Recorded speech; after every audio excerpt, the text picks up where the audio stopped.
I think the definition of success is finding your own happiness, not finding happiness that's been defined by somebody else, but by you.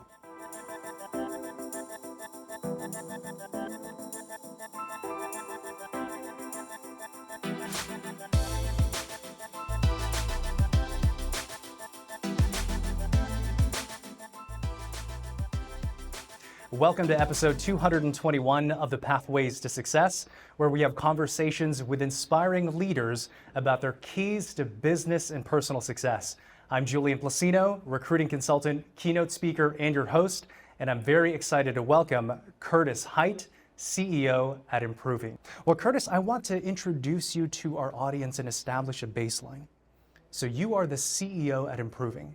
Tell us, what is Improving? So Improving is a modern digital services company. In layman's terms, we build software systems for other organizations or help teach them how to build them themselves. And what would you say is the big problem Improving looks to solve? Okay, that one's pretty easy. Our industry, and we call this our six-hand story inside the company for various reasons, but our industry suffers by having a pretty negative perception amongst CEOs.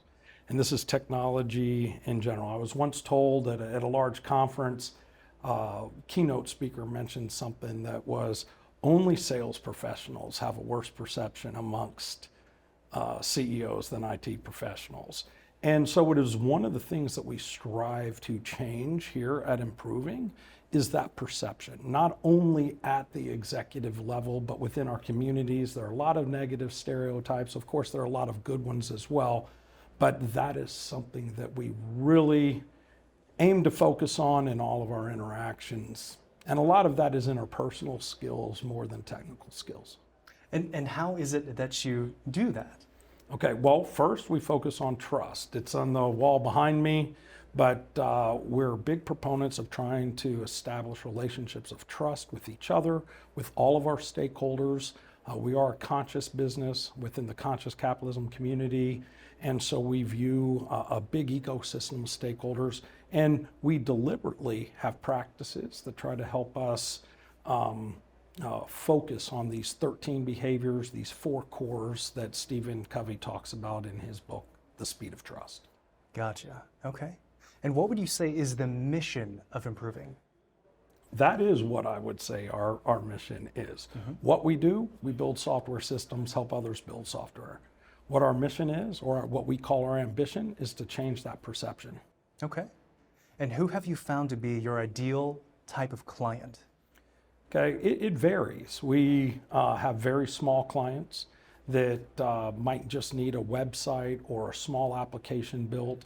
And then we have some of the largest banks, some of the largest airlines in the world that utilize us to help with their systems, whether it's data analytics, moving to cloud, or helping them with their own systems. Okay.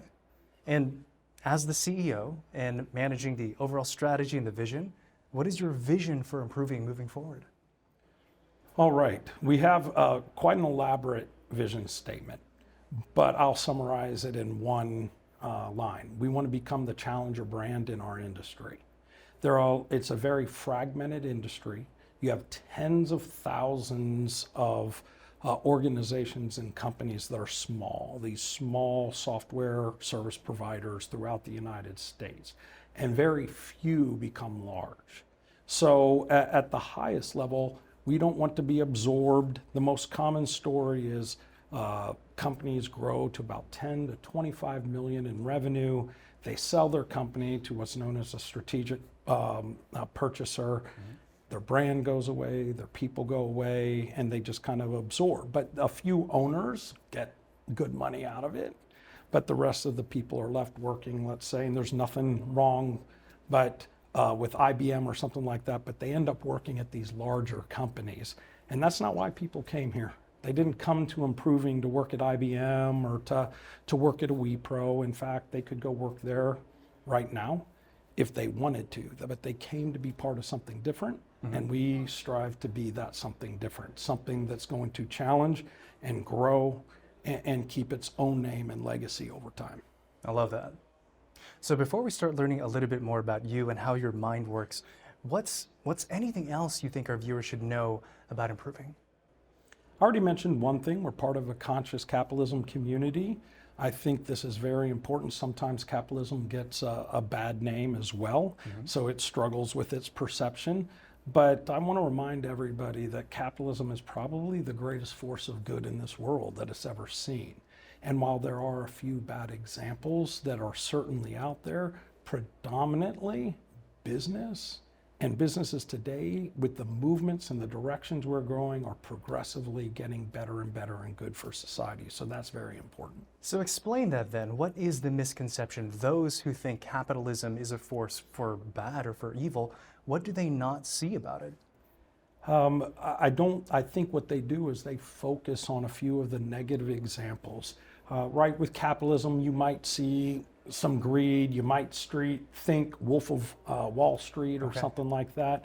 And there are negative stereotypes, but that's not the majority of what business is about. First of all, businesses provide jobs for people. Right.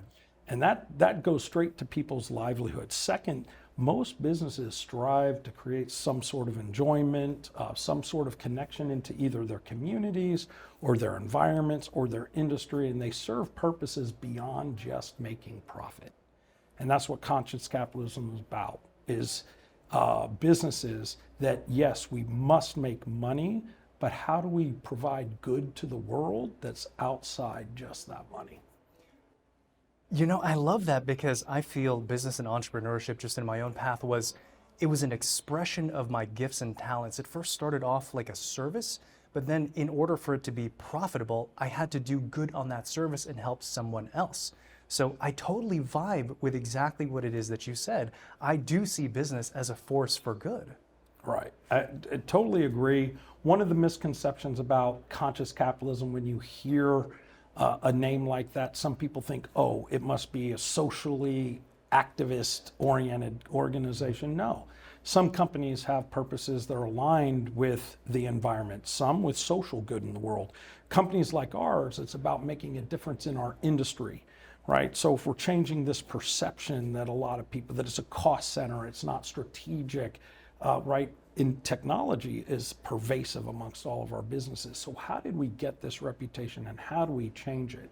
And one of the things we do are we are extremely involved in the communities, especially the industry communities in each of our markets. Our space here at Improving, we open up to professional groups in the evenings. We've had more than 15,000 people use our space last year alone. We measured this. We publicly speak. We give right now about 400 public presentations where we are trying to share our knowledge right out. We're consultants, but how do we get this to a broader community? And those 400 reached another 15,000. We run an event called Code Launch. And that Code Launch is about helping companies incubate. And so we take an idea and we help getting some idea that entrepreneurs may have, and we help them implement something that is technologically demonstrable. And we do this with fanfare and lights, and it's a big show, it's a production. And we've had our first exit just this year that they came up, they had an idea, they exited for about $20 million in the sale of their organization. That's us doing good for other people. All of this is about doing, whether it's providing our space or sharing our experience, or like I said, in Code Launch, trying to help other businesses get off. And we do this at our expense. You know, now that you say that, I actually recall that I've personally benefited from you sharing your space. I spoke at a Geek Meet here. Yes. And also back in the day, I want to say closer to 2018 or 17, you had a podcast made up here when I was just getting into the game, and we used your space for it. Yeah. Yeah. I'm curious though, was there an event or a pain that you experienced that set you on this path and made you passionate about conscious capitalism? Yeah, one of the pains I have is the misconception of capitalism that tends to have some growing sentiment, right? And again, it's rooted in a few examples, and it's not something that's broad. And when you look at poverty across the world or something like that, it's undeniably changed because of capitalism in places like China, places like India, where it's really elevating the people as a whole. So that was kind of one of the passions. I was invited into that community. I serve on its board today, but I highly recommend that for anybody that views their business as being something more than just making money. There's 4 pillars. There's a culture, conscious leadership, stakeholders, and then finally purpose beyond just making money. I love that. Awesome. Well, Curtis, I want to learn a little bit more about your story, because I think it's important to hear how someone has become successful, but also what are the sequences, things that perhaps that you didn't even really recognize that helped shape your character. So let's start with this. Where are you from? Originally, I was from Virginia, born in Radford, Virginia, which is close to Virginia Tech University. My father was going to school there. My mother was going to school at Radford. Had very modest beginnings. We lived out in the woods and in a trailer, and so had that experience as a child. And my father ended up going into the Air Force, so we moved several times, 6 or 7 times, I think, by the time I was 8 or 9 years old, just all over the United States. We finally settled into Houston when my father got stationed working at NASA for the military. And then after that, I ended up going to Texas A&M University, was in the Corps there, which I feel was probably the best education that anybody could ever get, more so than strictly the classes there as well. And then went to work for a defense contractor. And after that, there is a story there that is pretty funny, but it kind of inspired me to leave that organization, start something with a group of partners. And we're on our 2nd business now. Many of those people from that first company still here today with us. Yeah, and I'm excited to learn a little bit more about that.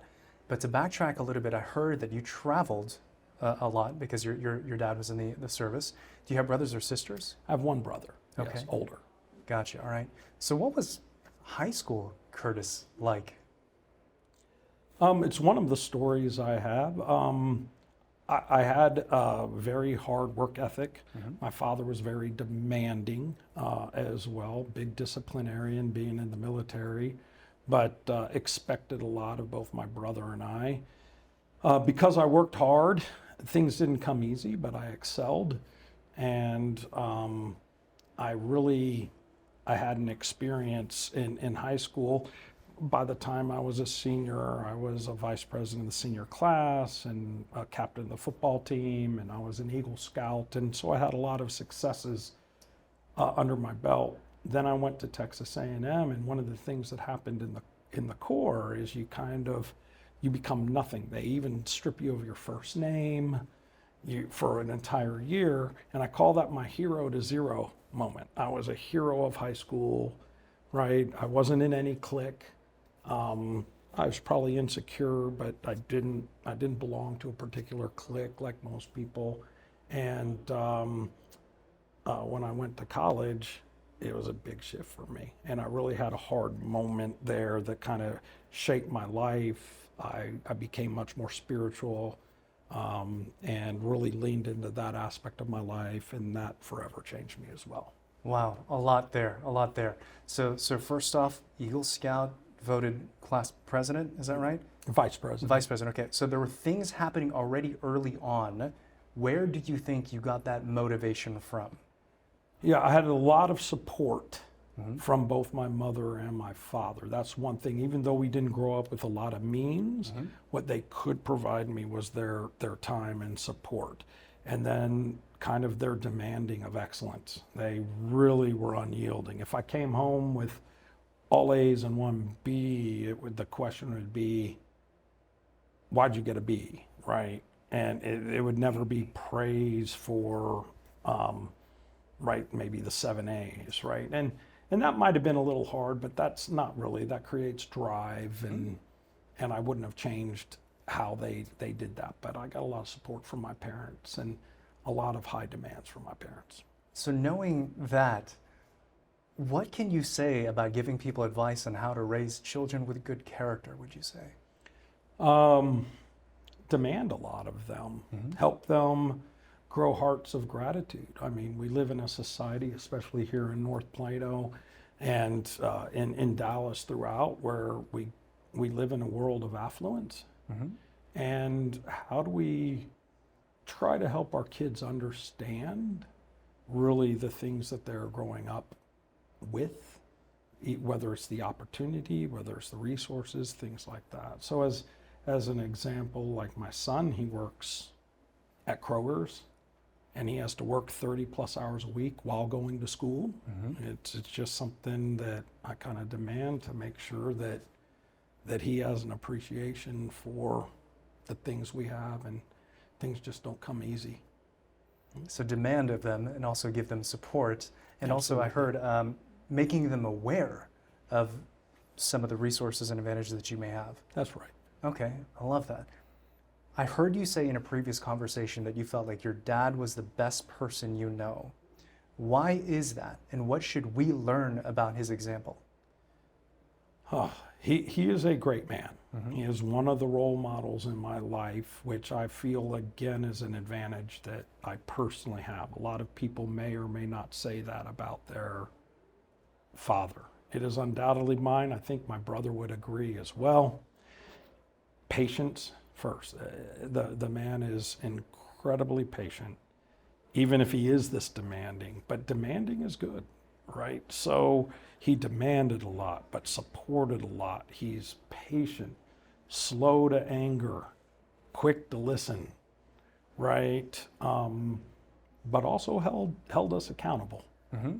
And these are many of the things that I try to bring into the businesses as well. I doubt there are people here, even at this company, that have ever seen me angry, for instance. Yeah.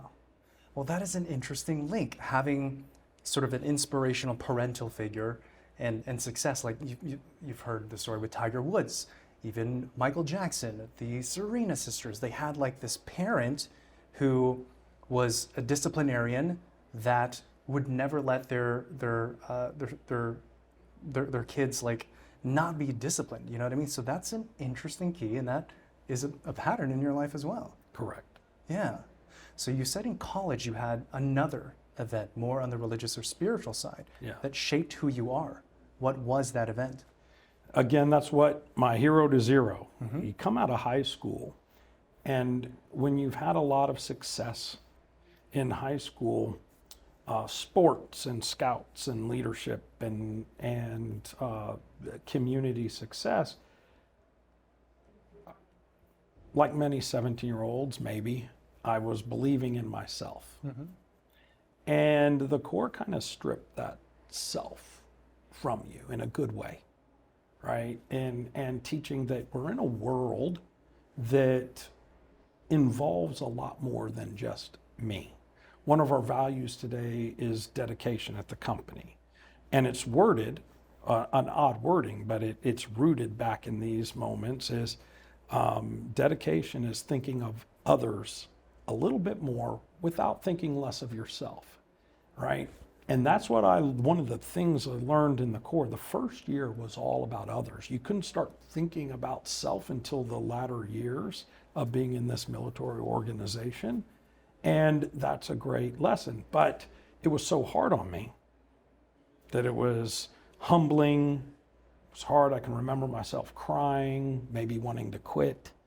My brother was there, and he was the one that kind of, another very big influence in my life, was like, hey, why don't you come with me to church? Why don't you just lean into this? And I really found a lot of both comfort and strength through my spirituality and faith, and I can contribute that to my brother, and probably my whole family can as well. Interesting. Was there a moment that you felt a shift in your heart and your personality? No, absolutely. It's like momentary. Like I can remember just going into the church at the time, and it's called St. Mary's, and I can just remember kind of surrendering, right? Is that a Catholic church? What? Is it It is a Catholic church? Catholic. Okay, Even though I'm non-denominational today, But, all right, and I don't impose my spirituality on anybody. I feel that's very personal and as well. But I can tell you it changed my life, and whether the different moral things that I've learned, the strength, the trust, just really having a sense of purpose guided me to. So I know you don't want to impose anything, and then certainly, but something there happened that was real. So what advice would you give to others to explore their own spirituality? I have a fundamental belief that there are two areas in our lives that raise all areas of our life. And the first is your physical and mental health, so health. And it seems that when your health elevates, your work elevates, your social interactions elevate, your love life elevates, usually finances elevate. Literally, with health, everything around, maybe because you're more confident or you feel better or things like that. The second is spirituality. And there are studies out there that any spirituality, and I'm not talking religion, that spirituality tends to elevate all areas of your life. And I think people should simply explore what that means for them and see. If you're uncertain, with meditation and mindfulness in that area of spirituality might be a good place to start. Okay, awesome. I love that. And it's played a deep role in my life, and it is why I do the things that I do as well. And that's why I was curious to see how that's affected yours. Thank you for sharing that, Curtis. Yeah. So what did you come to know were some of your gifts or strengths early on that you eventually leveraged in building your career? I feel very grateful and blessed because I do believe I was given a lot of gifts. Already mentioned one, my father, a role model and supportive father, a loving mother. These are gifts.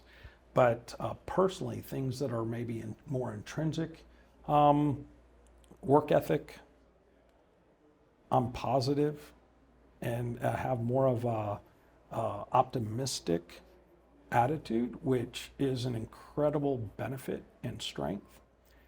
And maybe I'll start there. Positivity. People are drawn to positivity. When we teach leadership and executive courses, I always ask, list your 3 favorite people you've ever worked for. In more than 2 decades of doing these classes, not one time would any of their favorite people be described as negative. They were all positive. Yet you can tell there are certain managers, executives that are more negative. I encourage people to fight that because negativity, while it might be magnetic sometimes, it's not attractive. And in the end, it's not going to be the things that propel organizations forward. I'm also extremely, I would say, accepting, non-judgmental, which a lot of people are safe. That's rooted in other life events that I may have where I might have experienced some shame or guilt or things, mainly focused around my divorce, which was painful on both sides. But that really creates an environment where I think I can establish trust. Because I know people go through all sorts of challenges all the time. They experience different things, and if we can be vulnerable with each other at certain degrees, people tend to open up, and your organization as a whole seems to start functioning at a higher level. So how did you come to begin to realize that you had certain gifts, and what can others learn about discovering their own gifts from how you discovered it?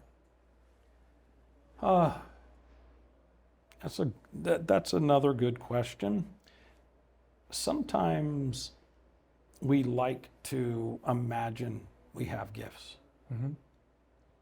And what I would recommend to everybody is ask other people around you what your gifts are. They know what your real gifts are probably better than you do, because those are the things that project, and our gifts tend to project. So my recommendation, ask others around us they reveal our true gifts. And the things that I mentioned would be widely accepted and understood at the company here, even about me. I think that's a great piece of advice. I think sometimes people can be mirrors to who you are and help you gain increased self-awareness about what your gifts are. So that's great. Absolutely. Yeah.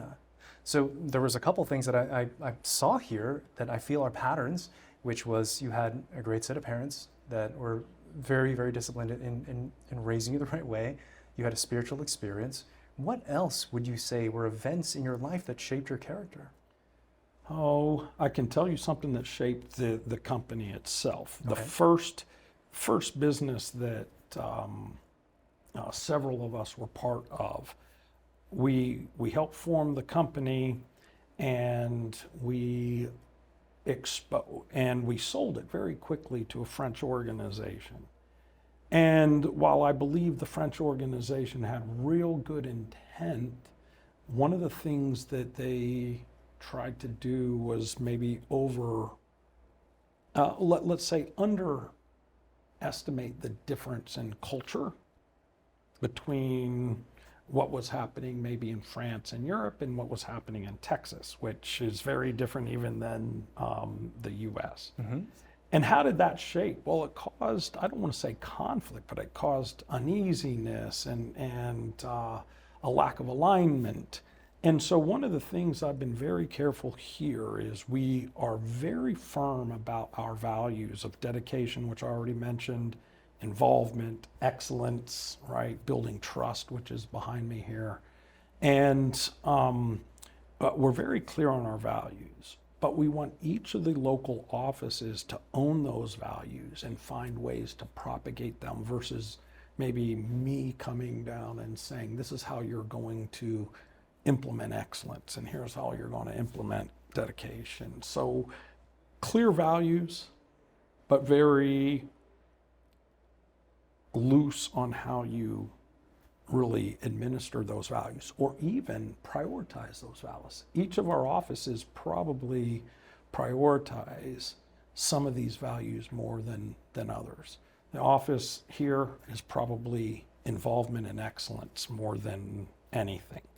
The one in Houston would be excellence and involvement. The one, we have one in Twin Cities, which I would say is dedication and involvement. So they each get to prioritize some of these differently. That's interesting. I mean, the image that came to my mind, it was kind of like I don't know if this is a perfect analogy, but like federal government and state government. It's like you have a constitution, and then you have each of the individual states sort of like exercise still underneath like the value set, but like how to implement those locally. That's kind of interesting. I've never necessarily heard it that way before. So we'll go ahead and shift gears to business because that's where we are right now. So you talked about values, and I see values very tied to culture. Culture is misused in a lot of different ways. But what have you done differently or seen actually work in shaping the culture of your company? So the values aren't something that are just put on a wall or put in a booklet and then we get to say, okay, we're done. These are things that we try to reiterate in the things we write, the language. I'd be willing to bet that while not everybody may not know the language behind each of these values, our success is a consequence of our collective involvement. Excellence is not an occasional act, but a consistent habit. You'd be surprised how many people at our organization can repeat those because the executives are repeating those phrases over and over and over, and it keeps the mind share and also provides a little color to what those values are. When I mentioned trust, we have 60% of our company, and our target's 90, that on a weekly basis are participating in trust pods. 15 to 30 minutes a week where they discuss these 13 behaviors of trust, these 4 cores, and this is every week. And we have 60% of our company. So it's way more than lip service if you really want to establish values, right, like that. And everybody knows that. I was once asked at a town hall, when we've done some acquisitions, are we going to have to hear about the values, every town hall? My answer is absolutely yes. That's our core. Our core isn't our values, right? It's not in just writing software or helping our client simply build a new system or something. It's who we are. That's what we do.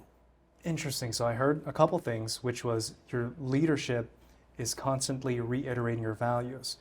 A tactical thing I heard that you say is you have trust pods. Yes. So this sounds like focused times where team members would come together and discuss the value, and is that right? Yeah, so we might discuss trust behaviors are things like listen first, be transparent, right wrongs, extend trust, practice accountability. These are all trust behaviors.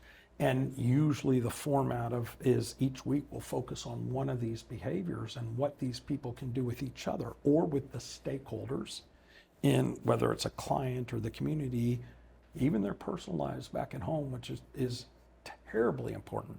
Mm-hmm. What can we be doing to build trust with all these stakeholders in that particular area? Mm-hmm. Interesting. Okay. Oh, it is pervasive language here, right? You do start, if that's not meaningful to you, you feel a little uncomfortable here because the majority of people are leaning into that. Gotcha. Okay. I do have one more thing to talk about culture. Yeah. Values are expectations on every single one of your employees. So when I state a value, right, like involvement, excellence, or dedication, we expect our employees to live into those values. Trust is something that I call as an aspirational value. No matter how hard we work at something, we may never fully live into that value, right? Or we may accidentally break it or something like that. But these are all expectations. Well, what can the employees expect of the company?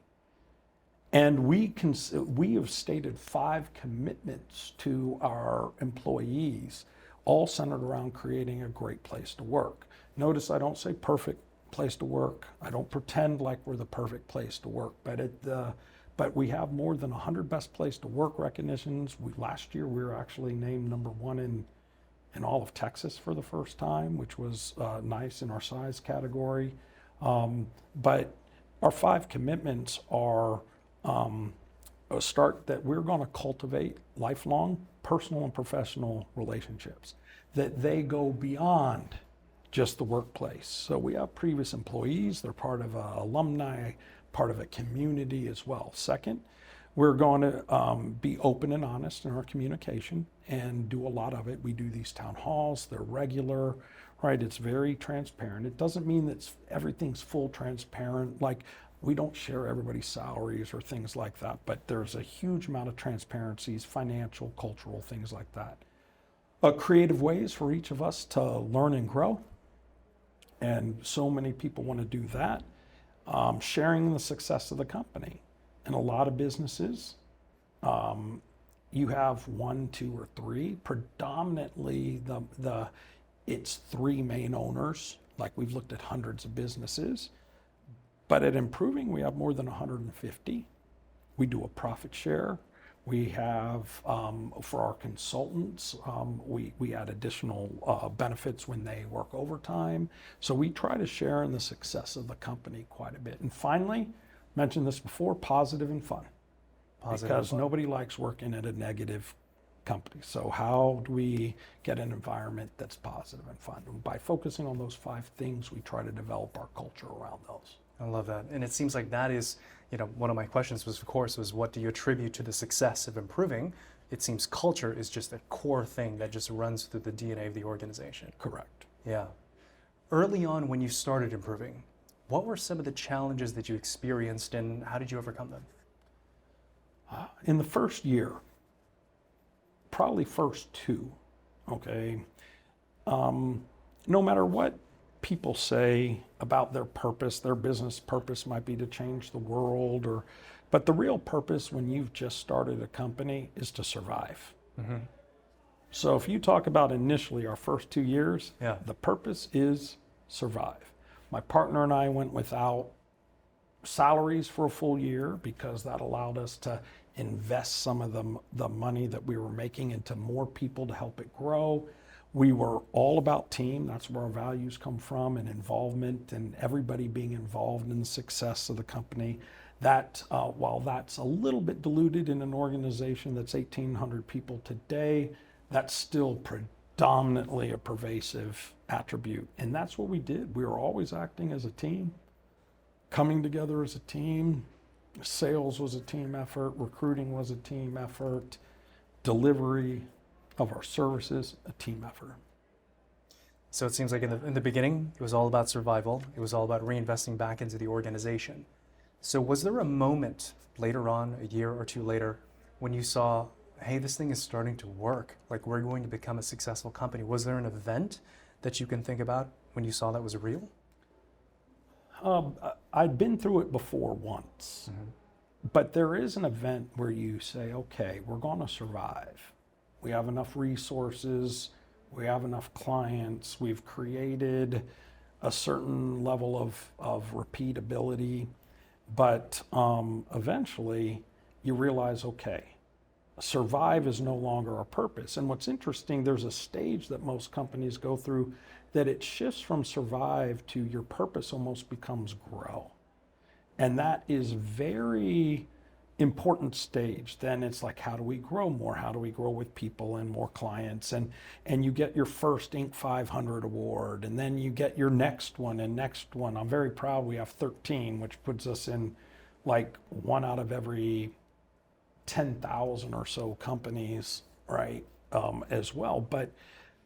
But after about 5 or 6 years of, well, okay, we just got on that list again, that is no longer. And you have to find some higher purpose. And we found that higher purpose about changing that perception when we were invited to a Conscious Capitalism event back in 2009, started to make that shift. Yeah. Gotcha. So what advice would you give to startup entrepreneurs to successfully make it past that survival mode? Yeah. Team effort. You hear it all the time, but I would suggest you lean into it. I had a very radical approach to this, even though I was one, if not the principal starting the company.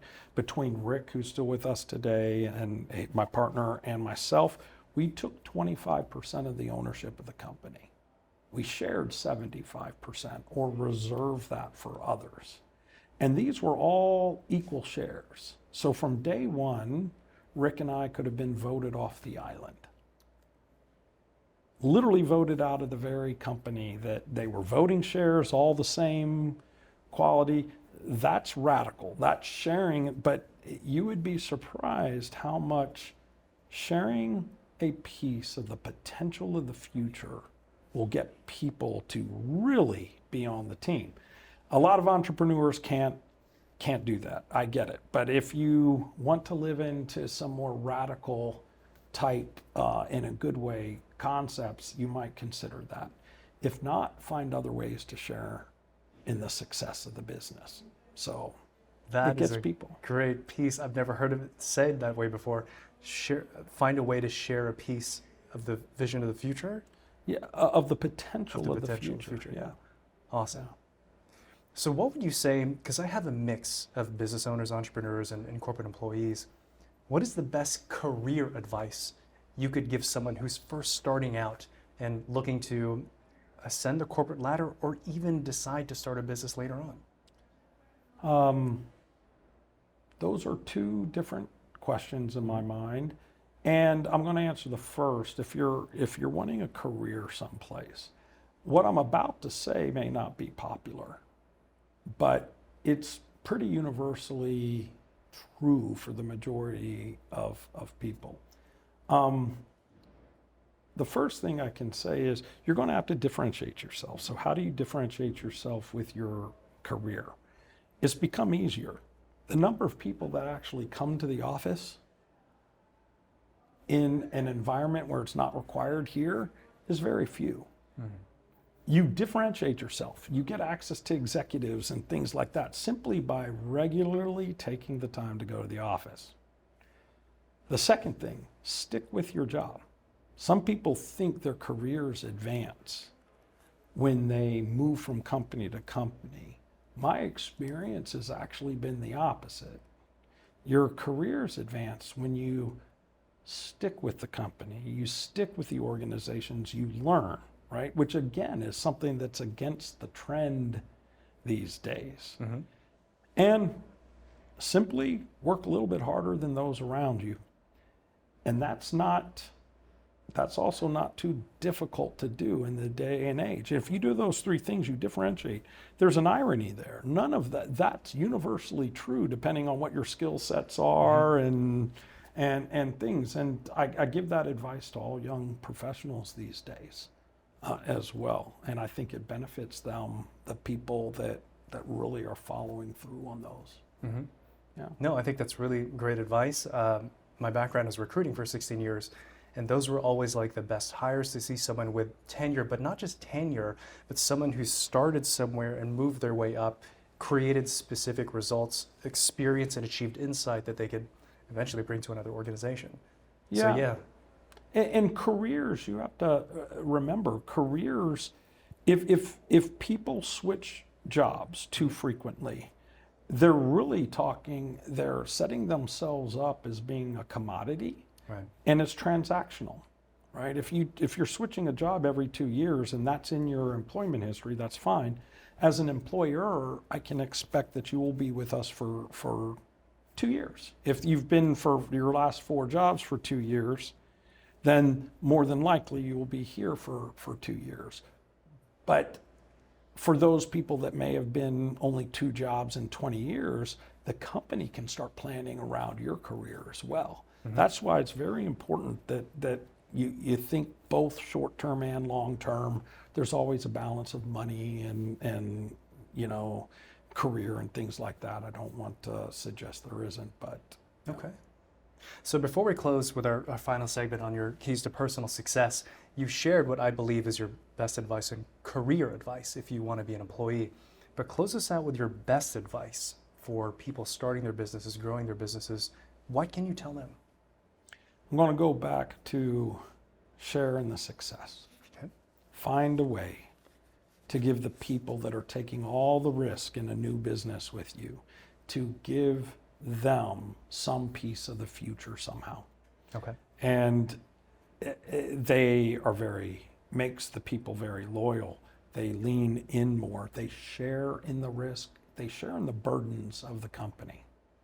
If there's only one owner, right, then they're not going to share as much in that risk. But when you share even small pieces, makes a big difference, right?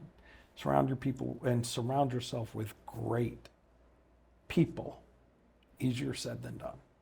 Love that. I think that's great advice. Thank you for that, Curtis. So Curtis, I want to close with your keys to personal success, and I want to learn how your mind works when it comes to this.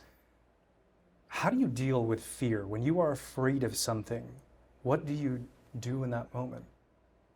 It's an interesting topic. I believe that people can transform themselves, but it takes 2 things to transform yourself. It takes a sense of awareness. You need to be self-aware, aware of others, situationally aware. But usually that can create fear, because if you're aware of what other people think, if you're aware of the risks that are coming at you, then it takes courage. Because courage is not the absence of fear. It's your ability to have strength in the presence of fear, mm-hmm. and to choose action. And so keeping that at the core, knowing that everybody experiences fear and insecurity in their life, right? Or at least I believe everybody does. I know I do. And then putting it into perspective. Find the source that gives you strength that you can still act in the presence. For me, it's my faith. But for other, it could be the team that you're working with. You're doing this with a team, and you can never guarantee that you're not going to fail.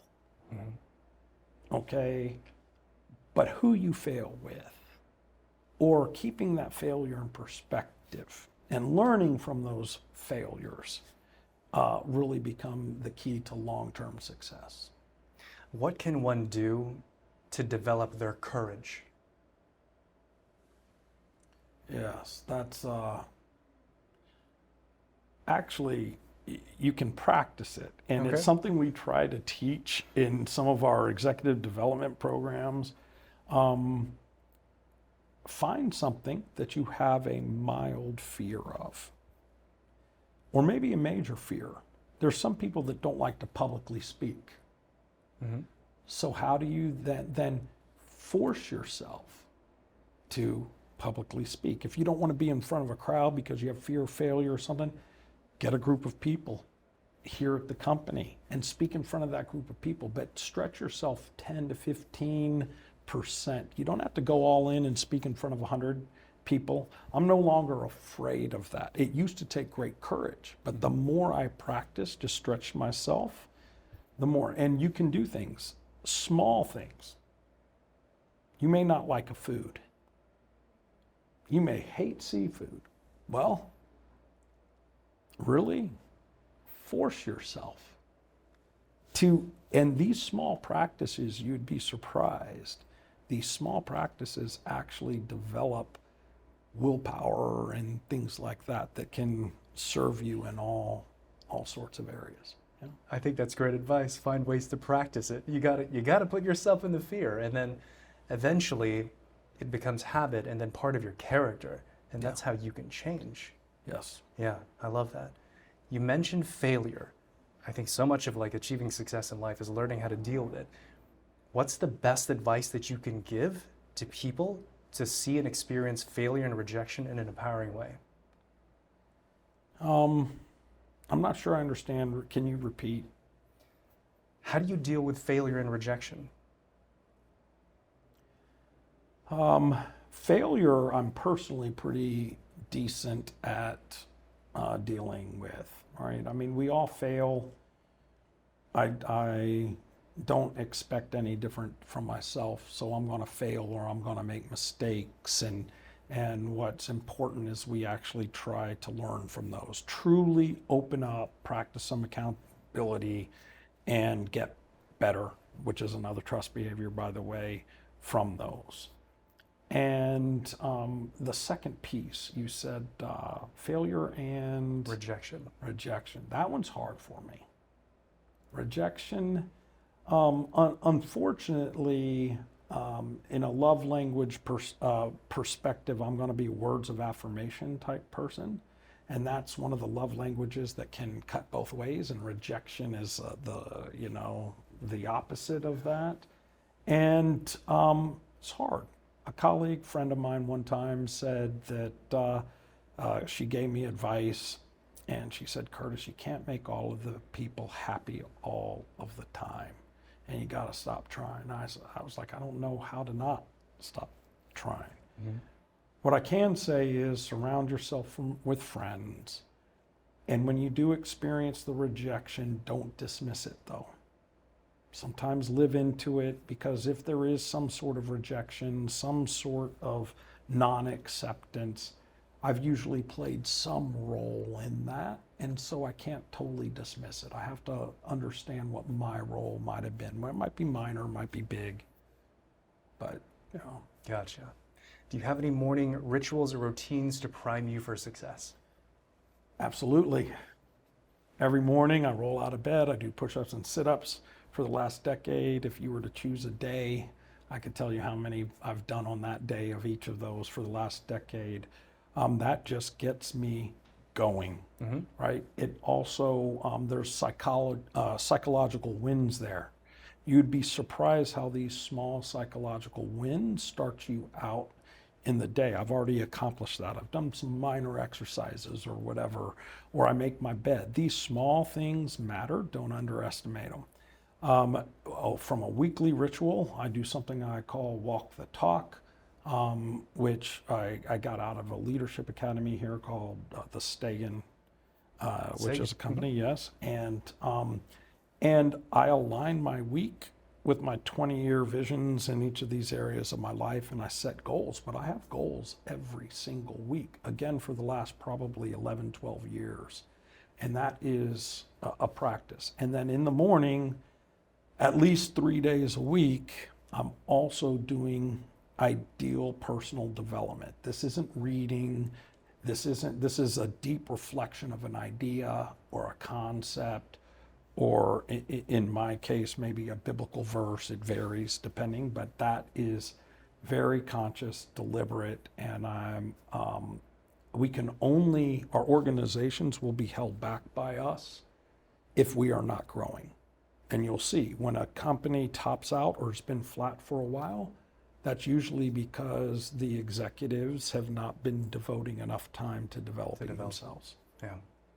So Curtis, we're just about out of time here. I want to close our conversation with just a short lightning round just to get to know your personality a little bit more. You can hit me up with just a few one-word answers, all right? So Curtis, what's your favorite food? My favorite what? Food. Mexican food. Mexican food, okay. Favorite music? Fleetwood Mac. Fleetwood Mac, okay. Favorite movie in recent history? I love the whole genre around Lord of the Rings. Lord of the Rings, okay. Anything you're streaming or binging right now? I don't binge. Don't binge? Okay. No. Gotcha. What is something you're really proud of that no one really knows about? I'm so proud of my kids. They've both faced their challenges and stuff, and more than anything, I'm proud of my daughter and my son. I love that. And Curtis, the show is called Pathways to Success. So if you would share with our audience, what is your definition of success? I think the definition of success is finding your own happiness, not finding happiness that's been defined by somebody else, but by you. I love that definition. Curtis, this has been a true pleasure. Thank you so much for being on the show. This has been amazing. Thank you very much. If you would, please, I want everyone to know about Improving. Please tell us how to connect with you, learn more about Improving, if you would share with us. All right. Thank you again. Appreciate that very much. My name is Curtis Hite. I'm more than happy to meet with people in our communities and talk about the things that we've discussed today. Curtis.Hite@improving.com. Awesome. And we'll make sure to have all your contact information in the show notes as well. So this has been an absolute pleasure. Thank you. Thank you very much. All right. And everyone else, thank you all for tuning in to another episode of the Pathways to Success. As always, make sure to subscribe, comment, and share. And we'll see you next time on the next episode of the Pathways to Success.